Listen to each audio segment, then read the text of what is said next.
petit. Et but écrasé. Oh, chute. Oh, une grosse chute ici à droite de la route. Oh, Zinedine. Oh non, pas ça. Pas aujourd'hui, pas maintenant, pas après tout ce que tu as fait.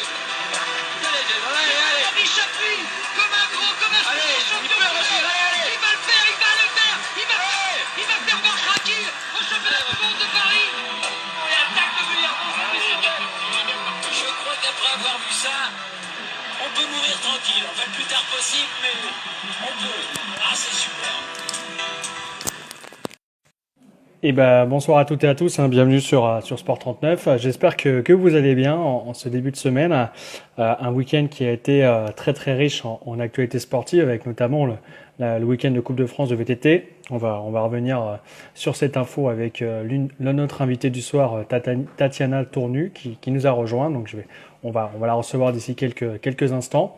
D'autres actualités à vous énoncer, bien sûr, avec la liste pour la tournée estivale de rugby avec deux Jurassiens, bien sûr, Étienne Fourcade, qu'on va essayer d'avoir un jour sur le média. Ça a été un peu compliqué pour l'avoir aujourd'hui, j'espère que on l'aura un jour. Et bien sûr, Baptiste Pesanti, qu'on avait eu également sur le média.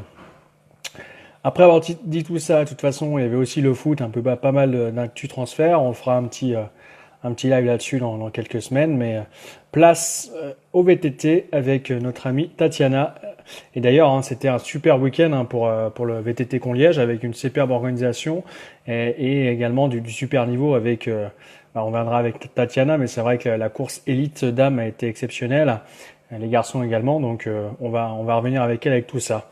Si vous avez des questions, n'hésitez pas à poser les questions à Tatiana pendant le live, c'est le but. Et puis c'est parti avec elle.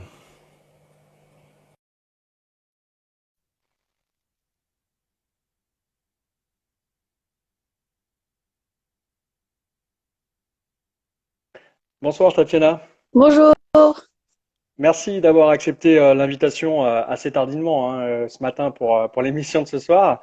Euh, c'est vrai que je le disais tout à l'heure, la Coupe de France de VTT qui passe dans le Jura, c'était l'événement hein, du week-end. Juste avant de revenir sur cet événement, si tu peux te présenter un petit peu en quelques mots sur un peu ton âge, d'où tu viens, ton parcours dans le VTT, parce que j'ai l'impression que tu as déjà un bon bout de chemin en VTT. Bonjour, je m'appelle Tatiana Tournu, donc j'ai 16 ans et je viens du Haut-Jura de Prémanon. Ok. Et j'ai fait déjà les TRJV dès mon plus jeune âge pour aller après au TF. Et après, j'ai commencé les Coupes de France il y a 2 ans. Et me voilà en Coupe de France encore ce week-end. Alors, tu fais partie d'un team particulier, mais avant, tu étais dans des équipes jurassiennes? Avant, j'étais au club qui est vers chez moi. Saint-Claude, Et c'est quoi depuis alors? l'année dernière, j'ai été recrutée par le team VC1 Ojos. Ok. Mais avant, j'étais au club avec mes parents du VTT Massif Jura. VTT Massif Jura, je crois qu'on les a tagués d'ailleurs dans la publication sur Facebook.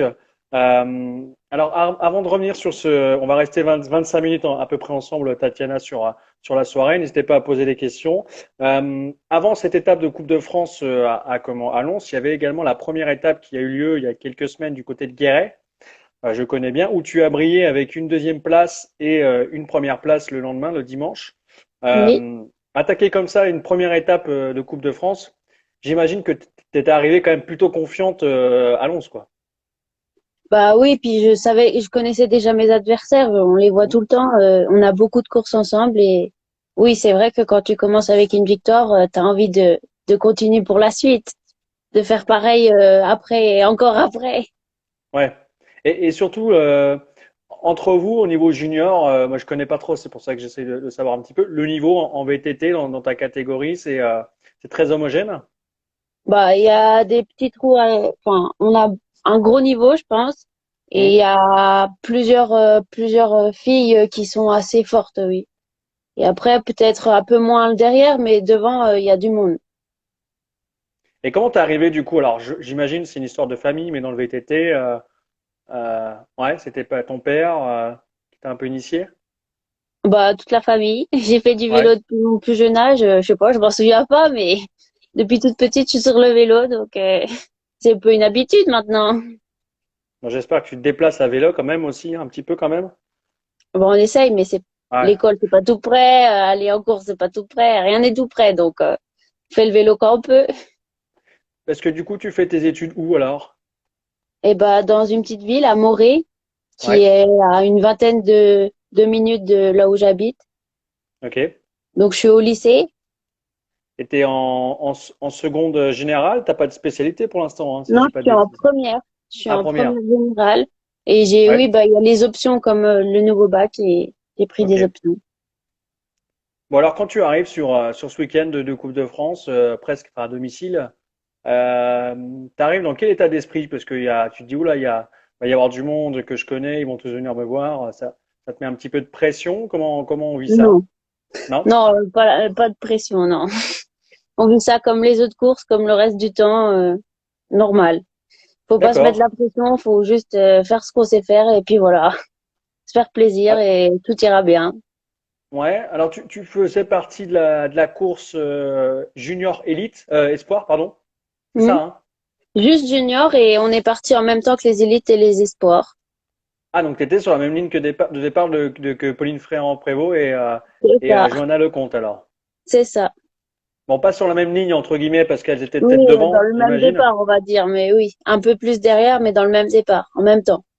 On salue Lucas qui nous a fait une demande pour de vidéos, mais je crois pas que ça marche. Et puis l'idée, c'est quand même de te mettre en avant, Tatiana, ce soir.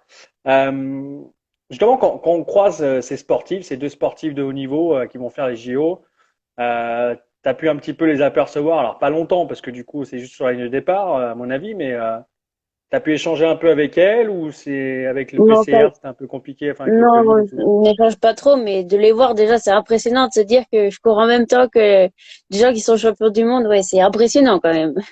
Ouais. Et alors la course en elle-même, on va revenir dessus. Je sais que l'organisateur, on avait échangé avec lui en début de semaine dernière.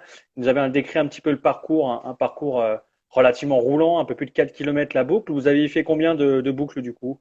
On en a fait 4. Il me semble 4. qu'on en a fait 4, oui.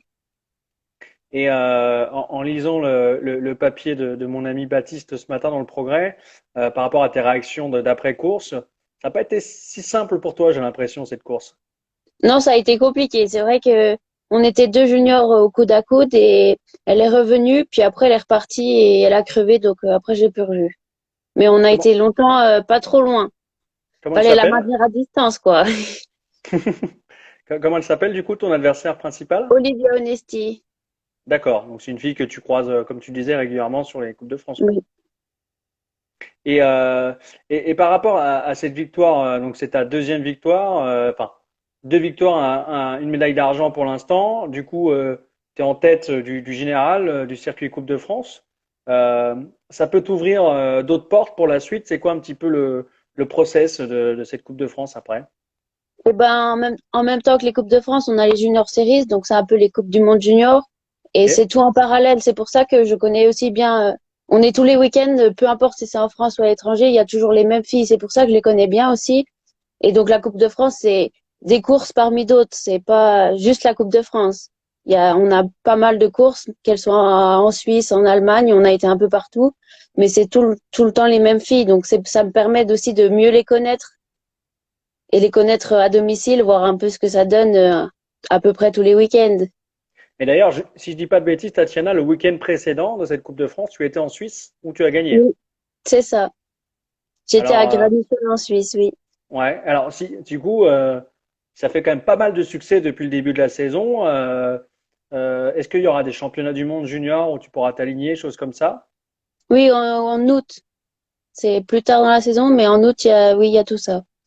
Alors, en août, on est quand même 28 juin, on arrive début juillet, c'est presque dans un mois et demi. Alors, ça va se dérouler où tout ça? Et ben, le championnat d'Europe, c'est en Serbie Ok, et le championnat du monde, c'est en Italie. d'accord. Donc, c'est vrai que beaucoup de déplacements. Alors, du coup, en objectif, tu vas pouvoir, tu vises un podium sur ces courses. C'est quoi un petit peu? T'as vu ça déjà Bah, avec tes déjà, on va se entraîneurs? concentrer sur le championnat de France qui est dans 2 semaines et après, on verra. Voilà. Oui, parce il y a un super maillot bleu, blanc, rouge à aller chercher, j'imagine. Oui, c'est ça. Euh, tu, hum. Tu parlais de la crevaison de ton adversaire. C'est ça aussi les aléas du VTT et même du cyclocross en règle générale, de ces sports-là mécaniques, où bah, rien n'est acquis, faut toujours s'accrocher malgré tout, quoi.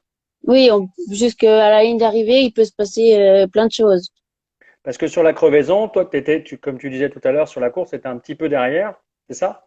Non, j'ai toujours été Ah, t'étais devant, devant. Ouais, mais en une vingtaine de secondes, puis après, ok. elle est revenue un petit peu à 5 secondes et après, elle est repartie et après, elle a crevé. Et Elle a comment ça toujours se été passe? Ouais, derrière, quoi, vas-y. en fait. Ok.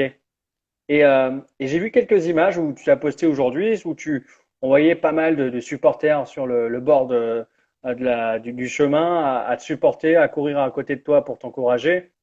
Des choses comme ça où on n'a pas trop souvent l'habitude quand c'est à l'extérieur. Ça te rajoute encore un petit poil d'énergie Oui, ça dans les booste. moments où c'était un peu compliqué, quoi. Oui, ça booste. D'avoir tous les gens que je connais au bord du circuit, ça fait vraiment du bien. Et quand des moments durs dans les montées, par exemple, là, ça te booste. Tu montes 2 fois plus vite. Et tu te qualifies comme quel genre de VTTiste? Parce que il y en a qui sont plus en mode roulant, d'autres plus grimpeurs, punchers. Tu te définis un petit peu? Bon, je me définis pas trop, mais dans ce que j'aime, c'est plutôt technique. Quand c'est technique et des montées plutôt raides. Après, enfin, je m'en sors dans à peu près tout, mais ce que j'aime le plus, c'est ouais, technique et raide. Et alors je sais pas, je pense que tu vas regarder hein, cet été les JO, la partie l'épreuve VTT. Oui. Euh, je sais pas, à chaque fois, c'est un peu de tout les circuits. Alors des fois, il y a des parties techniques, d'autres roulants, d'autres un peu dans la forêt où il faut être aussi un petit peu casse-cou. T'as un peu de tout ça que toi, t'as aussi ce côté casse-cou parce faut être dans les descentes notamment, Faut savoir ouais, réagir et être à la fois bon en montée, bon en descente, sinon enfin ça va être compliqué. Mais je pense que tous les parcours sont comme ça. Il y a toujours un endroit qui est roulant, un peu Hmm. technique. C'est plus ou moins, ça se voit plus ou moins selon les circuits, mais il y en a toujours. C'est un peu ce qui fait que ça se ressemble tous les circuits. Un peu, à la fois ça se ressemble et à la fois c'est différent. Et c'est ce qui est bien, c'est que tu peux te Hmm. reposer sur les parties roulantes et après remettre les watts dans les montées. Et justement, alors je me posais la question, Tatiana, ce week-end, il y avait Clément Berthet, un ancien VTTiste qui est maintenant sur la route avec l'équipe Delco, qu'on avait eu sur le média. Toi, le cyclisme sur route, c'est quelque chose qui t'attire ou pas du tout? Pas du tout. Ah Non, ouais. j'en fais à l'entraînement comme ça, mais les courses de route, non, c'est pas trop mon truc. Et alors, dans la logique des choses, du coup, alors on parlait des différents championnats à venir. En fonction des résultats, j'imagine, si tu arrives à avoir j'espère pour toi, en tout cas, le maillot bleu, blanc, rouge dans 15 jours. Ensuite, un bon résultat sur les championnats d'Europe, championnats du monde. L'an prochain, qu'est-ce qui peut changer pour toi? Est-ce que tu peux intégrer, je sais pas moi, je sais pas si ça existe l'équipe de France de VTT, mais ouais, avec Pauline Ferrand-Prévot, l'équipe A. Enfin, comment ça se passe? En fait, il n'y a pas d'équipe A en vélo, Ouais, on est pris pour les courses selon nos résultats, mais il n'existe pas une équipe vraiment définie. C'est en fonction d'accord. de tes résultats, tu seras pris ou pas. Donc oui, même cette année, c'est fort probable. Ok. Donc après, je sais que voilà, les résultats sont bons cette année. Qu'est-ce qui fait, selon toi, que ça marche cette année? Alors, je ne sais pas si les années précédentes étaient aussi fructueux tes résultats, mais qu'est-ce qui a changé? Qu'est-ce qui fait que ça marche cette année? Et bah déjà, je me fais plus plaisir, l'entraînement et je suis bien assidue. Avec mon papa, on essaye de bien l'entraînement, de le faire correctement et super bien. Et le Hmm. mental, je pense que j'ai progressé là-dedans, ce qui fait que les courses, ça se passe de mieux en mieux. Je pense que c'est surtout là-dessus que j'ai progressé. Ce week-end, il y avait d'ailleurs plusieurs Jurassiennes, mais il y avait notamment Lauriane Durafour, si je dis pas de bêtises, et Camille Benoît-Guillot qui font aussi des Coupes du Monde aussi. Euh, c'est pareil, des filles que tu côtoies régulièrement. Qu'est-ce qui fait que Oui, pour l'instant, bah, tu sois un petit peu devant par rapport à elles? bah je pense que c'est ça, c'est mental et peut-être la Ouais. forme du moment aussi. Peut-être c'est un peu ça aussi, je pense. On se rend pas trop compte de l'entraînement en VTT. Alors, je pense qu'il est différent de la route, mais qu'est-ce qui nécessite? Alors, tu parlais tout à l'heure de watts, puis j'imagine que le cardio, en plus, il travaille davantage que Oui. sur route. Du coup, les entraînements sont différents. Comment ça se passe? Bah, il faut faire un peu de tout, un peu d'endurance, un peu de vitesse, des intensités plus ou moins longues. Enfin, je pense que On fait un peu moins d'endurance qu'en route, mais il reste quand même la même base, je pense. Ouais, d'accord. Alors je sais pas s'il y a des questions parce que je les vois pas pour l'instant. N'hésitez pas à poser les questions à Tatiana ou à mettre un petit commentaire sur ça. Les prochaines Coupes de France, est-ce que tu peux déjà nous donner rendez-vous, les dates précises ou pas pour la suite? Eh T'as bien, des, il me semble qu'il y a UCL fin juillet, d'accord? le 30-31, il me semble. Et après, il doit y avoir les Ménuires mi-août. Ok. Et après, il y en a une au mois de septembre, ça doit être Gemont dans le nord. Et après, il devrait y avoir Marseille au mois d'octobre. Donc ça s'arrête jamais, quoi. C'est vraiment une grosse période de compétition, quoi, pour toi. Bah là, c'est un peu particulier. Là, c'est à cause du Covid, ça a été décalé, mais normalement, ça finit fin août, début septembre, ça commence à être la fin. Alors que là, comme il y a eu le Covid, on a eu moins en mars, donc ça s'est tout décalé comme un peu l'année dernière. On finit plus tard, mais on commence un peu moins tôt. Et du coup, pour toi, c'est comme pour toutes les autres d'ailleurs, hein, c'est quelque chose qui est nouveau à prendre en compte, notamment pour l'enchaînement des courses, la fatigue, la récupération. C'est Oui, quelque chose que tu vis plutôt bien, ces enchaînements. Comment ça se passe alors avec ton team? oui, je pense que ça se vit plutôt bien. Après, ça fait pas très longtemps que je fais beaucoup de courses. Ça fait que 1 ou 2 ans. Et avec le Covid, c'est vrai que il y a des moments où il y a beaucoup de courses et d'un seul coup, on nous dit faut moins de courses et puis Mm. avec des quotas, enfin c'est très strict. Donc on prend au fur et à mesure. On sait pas trop si on pourra faire les courses dans le super longtemps. On voit pas très loin à l'avenir. On sait pas trop. On prend au fur et à mesure et c'est peut-être ce qui fait que j'arrive bien à le vivre, à me dire que on va pas prendre sur les courses de août, dire ah bah là faut que je fasse ma perf là, faut prendre les courses comme elles viennent. Je pense que c'est le mieux. Et ta team, alors, je sais pas si on peut en dire quelques mots, parce que moi, je la connais pas. Pas mal de gens, je pense, la connaissent pas. Est-ce on peut la décrire un petit peu? Vous êtes combien dans la structure, sur la VT, sur la partie VTT, bien sûr, un petit peu tes coachs complémentaires, parce que là, tu parlais de ton papa, mais il y a peut-être d'autres coachs aussi qui te suivent. Eh bien, on est 8 athlètes au team. On a un team manager, une kiné et 3 autres personnes qui s'occupent de mécano, nourriture et un mécano en plus. D'accord. C'est quand même une grosse structure et ils m'accompagnent quasiment sur toutes les courses. J'ai cru lire aussi en préparant l'émission que tu avais une association. Alors, c'est l'occasion d'en parler un petit peu. Oui, on a créé il y a pas longtemps une association pour m'aider parce que le team m'aide sur les déplacements, mais pour m'aider financièrement parce qu'il reste quand même des choses à financer, le vélo et certaines pièces ou les déplacements quand le team ne m'emmène pas. Donc avec ma maman et une copine, on a créé une association qui permet de m'aider financièrement. Donc c'est pas tout à fait fini, mais ça le sera bientôt. En tout cas, tu as déjà tes supporters avec Biton O qui dit trop fort Tatiana. Ça, ça tombe bien d'ailleurs que tu poses enfin, tu parles de ton vélo. J'allais te demander un petit peu les spécificités de ton vélo. Combien ça coûte un vélo de VTT, un bon vélo de VTT?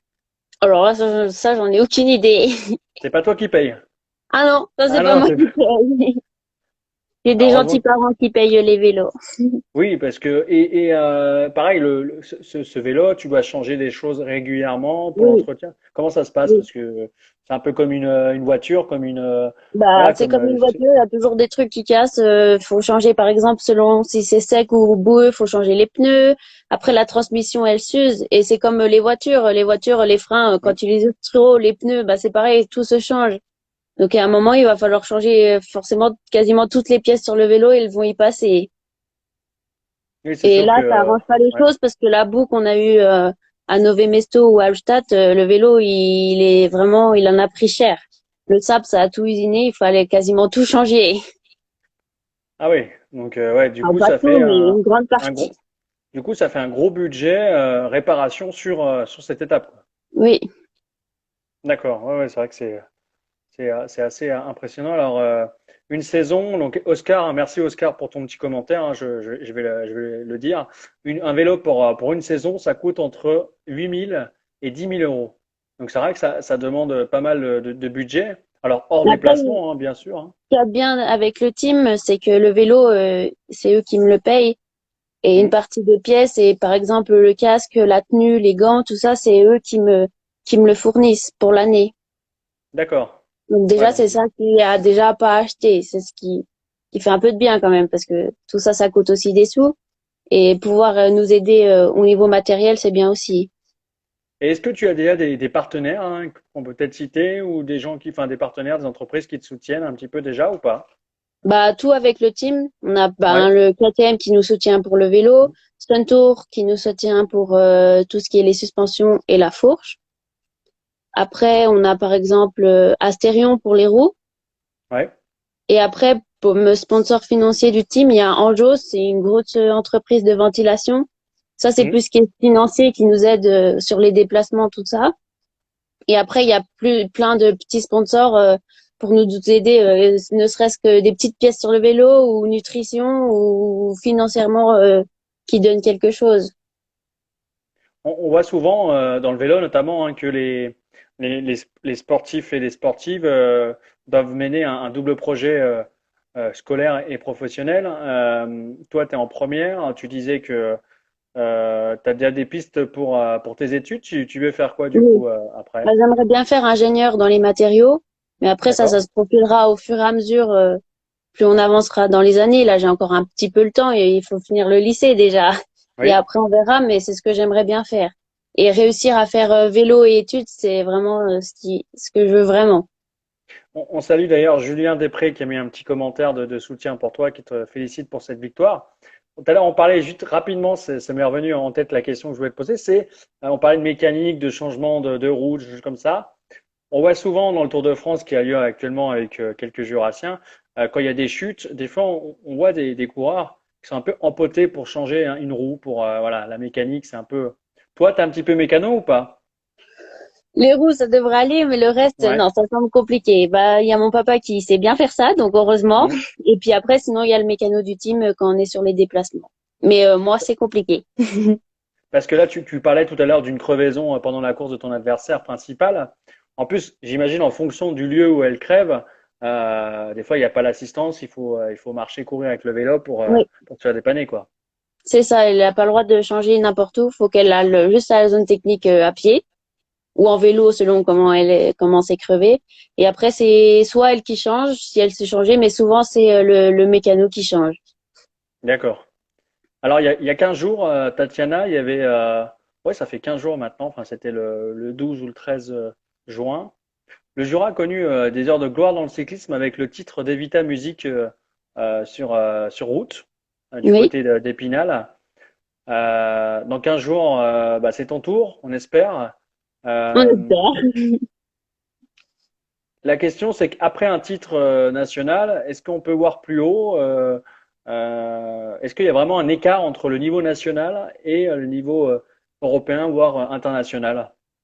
Eh ben, il y a un niveau sans être un niveau parce que déjà là, les Françaises sont super fortes. Donc, ce qui fait que quand tu arrives à l'international, ben tu vois à peu près, t'es à peu près situé comme en Coupe de France. Hmm. Et après, on a vraiment l'habitude de courir à l'étranger.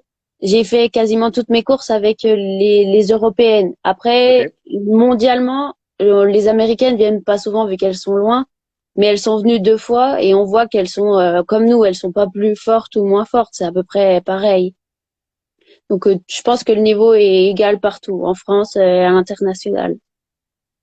Alors, du coup, alors, ce que je te souhaite en tout cas, mais c'est pour pour progresser encore. On a toujours des marges de progression.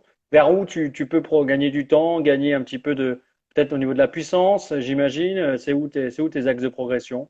Bah, je pense la puissance mentalement et puis techniquement aussi, tout est à progresser de toute façon. Je pense que pour être au meilleur niveau, il faut être fort partout. Et les gens, là, on les a vus, comment il s'appelle alors, il y avait, comment il s'appelle, Victor Koretsky qui a fait premier ou deux ce week-end. Ces gens-là, quand même, il y a aussi Jordan Sarro, champion du monde. Ces gens-là, à leur âge, pour toi, du coup, ils ont quand même une belle expérience. On apprend toujours ou vraiment toutes les bases, ils les ont et après, c'est que le physique qui fait que, avec un Bah, peu de technique, ouais, on apprend toujours, ça c'est ouais. sûr. Les circuits ont vachement évolué aussi, donc ils changent tout le temps. Ils sont de plus en plus techniques, donc ça faut se mettre à la page aussi. Et justement, ces repérages, Ça prend combien de temps? Vous avez combien de temps pour repérer les circuits? Et ben, on a le temps qu'on veut, mais Ah ouais? souvent ça prend sur plusieurs jours. On essaye de le faire pas tout d'un coup, et après il faut faire un repérage une fois comme ça en vélo. Après on s'arrête sur les trages, on les regarde des fois à pied, et après on en fait un plus vite et encore un plus vite, et après c'est le moment de la course. D'accord. Et c'est un peu comme les skieurs, quoi, où ils font des repérages 2, 3 jours avant, ils font Oui, c'est ça. On voit des souvent petites les skieurs sections. alpins Mm. le faire au ralenti et l'imaginer. Bah, c'est un peu ça qu'on fait en VTT pour l'avoir D'accord. bien en tête. Pour terminer, Tatiana, en VTT, alors on parlait de ta famille qui t'a inspiré, t'es une athlète ou un athlète que t'apprécies bien un petit peu le style dans le circuit Bah, un peu actuellement ou tous. pas? Un Un peu peu tous? tous. Oui. T'as pas un modèle qui dit bah tiens, moi j'aimerais Pas bien en courir un peu, particulier. non? Non, pas en particulier. Tous me Bon. font rêver, en fait. On arrive en vite d'ailleurs après quand tu arrives à l'échelon professionnel, un peu comme Pauline Ferrand-Prévot ou Tatiana Lecomte qui a gagné aussi des Coupes du Monde. On peut quand même bien vivre du VTT? Bah, je pense que oui. Ouais. Après, je sais pas trop. Je suis que junior pour l'instant. Je suis assez jeune et on verra, mais je pense que oui. T'as pas de prime quand tu gagnes toi sur les manches de Oui, Coupe de France? Si quand même. oui, oui. Si, quand même. Bon, ça te permet de mettre de l'argent de poche, faire des Ouais, sorties, c'est ça un peu c'est la ça. destination de l'argent. Bon, bah c'est très bien déjà. Et qu'est-ce qu'on peut te souhaiter, Tatiana, pour terminer l'émission? Alors, je ne sais pas si vous avez d'autres questions, n'hésitez pas, d'autres petits mots, mais qu'est-ce qu'on peut te souhaiter pour la suite? Bah, le meilleur, et puis on verra bien. Bon, bah, le meilleur, en tout cas, Bitonneau, Christophe Tournu, ton idole, C'est mon papa. bah oui, forcément. Je crois qu'il s'est d'ailleurs abonné sur la page. Bah, merci encore à toi, Tatiana, pour t'être rendu disponible aussi rapidement. Euh, T'hésites pas d'ailleurs à partager le média, hein, soit sur Instagram et même la Oui. vidéo qui Et se bah, je le fais. retrouvera dès demain sur YouTube. On l'a partagé avec la page Facebook. Mais encore merci à toi pour cette participation. Bon courage pour la suite. On te suivra. On va relayer les infos, les compétitions. Et puis bah, bonne Eh ben, soirée à merci. vous. Bonne soirée à toi, bonne soirée à vous tous et puis à très bientôt. Bonne soirée, merci. Ciao.